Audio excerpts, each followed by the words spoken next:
வணக்கங்க. CG tech சேனல்ந்து விடுகதை சொல்கிறேங்க. இப்போ நம்மெல்லாம் புது துணி எடுக்கிறதுக்கு கடைக்கெல்லாம் போய் வாங்கி தையல்காரங்களை பார்த்து தைச்சு தான் போடுவோம். ஆனால் இவன் புது துணி வாங்க கடைக்கு போக மாட்டான். அதை தையல்காரன்கிட்ட கொடுத்து தைச்சும் போட மாட்டான். அவனே தைச்சுப்பான். ஆனால் கலர் கலராக ட்ரெஸ் போடுவான். யார் அவன்? அவனே தைச்சுப்பான், கலர் கலராக அவனே போட்டுப்பான். சில பேர் நம்ம ஒருத்தரை திட்டுறதுக்கு இந்த வார்த்தையை நம்ம பயன்படுத்துவோம்.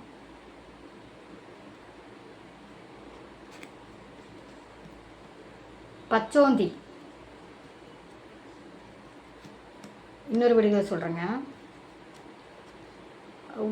பார்த்தா கருப்பாக இருக்கும் ஒரு பக்கம், மறுபக்கம் பார்த்தா சிவப்பாக இருக்கும்,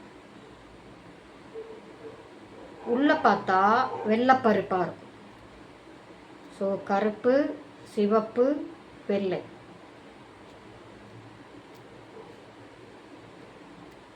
தினம் தெரியுங்களா? குண்டுமணி. சப்ஸ்கிரைப் கொடுத்து சப்போர்ட் பண்ணுங்கள் ஃப்ரெண்ட்ஸ். மீண்டும் அடுத்த வீடியோவில் பார்க்கலாங்க.